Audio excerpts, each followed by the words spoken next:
is what this light produces. We'll move a little bit more quickly through these verses, but look at the point of what he's getting at. He brings up basically 4 things. This light produces joy. When the light shines in your darkness, you see Jesus for who he is, you see yourself for who you are, you trust in, submit to, bow to Jesus. It produces, first of all, joy. Verse 3, you have multiplied the nation. You have increased its joy. They rejoice before you, as with joy at the harvest, as they are glad when they divide the spoil. It's so happy that when you plant your crops and they actually grow by God's grace, and then you reap the harvest and you have a good harvest, and so you can actually feed your family. That's how much joy he's talking about. All of your labor, that if it doesn't grow, if it doesn't happen, you're going to die. As much joy as you have when you reap that harvest, when you get the harvest, we can't eat. We haven't been working the last 4 months in vain just to starve to death. That's how much joy he's talking about at the time of the harvest.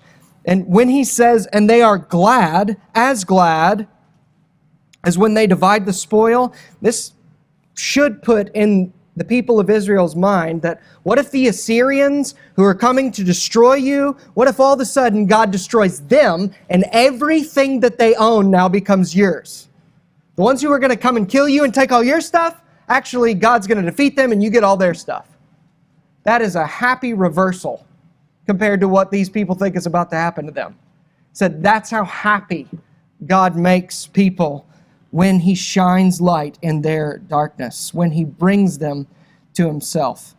You've multiplied the nation, you've increased its joy. As with joy at the harvest, as they are glad when they divide the spoil. So when light shines, when God shines light in darkness, it brings joy. The second thing it brings in verse 4 is freedom from slavery. In verse 4, remember that the threat coming from the north is that most will be killed and the rest will be enslaved. There is a yoke coming for the people. But he says in verse 4, for the yoke of his burden and the staff for his shoulder, the rod of his oppressor, you have broken as on the day of Midian. What's the day of Midian? He's promising them there will be no yoke, no staff, no rod to beat them. Yoke's something you put over your neck. An ox would put over its neck to tread out the grain. It would be something that slaves had put on them to do forced, hard manual labor. No more yoke, no more staff, no more rod. And he says, you have broken as on the day of Midian. The Lord has broken all these instruments of slavery and hard work as on the day of Midian. Well, do you know what the day of Midian is?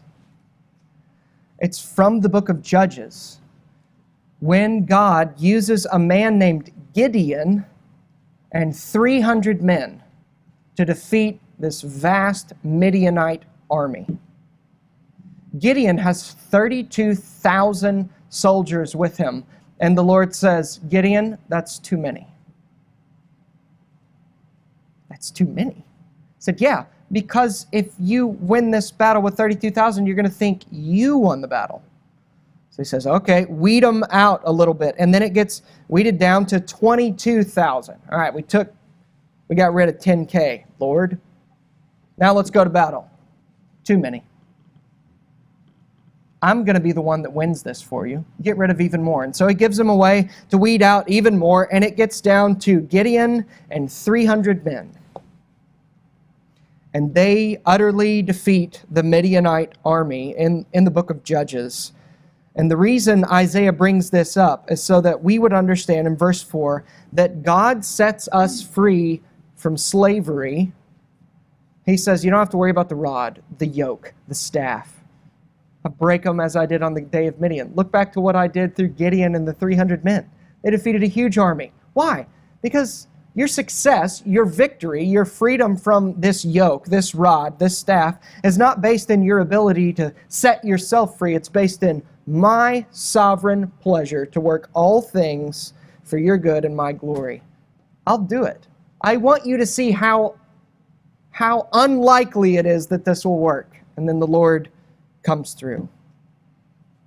So it brings joy. It brings freedom from slavery. That's the initial promise. The third thing it brings, look at verse 5. It brings peace, real, actual peace. For every boot of the tramping warrior in battle tumult and every garment rolled in blood will be burned as fuel for the fire. This is peace. God is going to bring about, the Hebrew word is shalom. It means more than just there's no more war. It doesn't just mean an amnesty of war. It means total and complete tranquility as things are flourishing the way God intended them to flourish. Of course there's not war, but it's not only the removal of the negative, but the whole point of peace, what is getting at here, is that we would have utter shalom. Every boot of the tramping warrior and battle tumult and every garment rolled in blood will be burned. It's gone. No more battle. No more oppressors. So when God shines this light in our darkness, we get joy, we get freedom from slavery, we get peace. And then go back to the second part of verse 3 and look that we get to worship God. That's the most important. Beginning of verse 3. You've multiplied the nation, you've increased its joy, and then what? They rejoice before you. This is what God does to us, through us, for us, what God produces when He shines light in our darkness. Joy, freedom, peace, worship.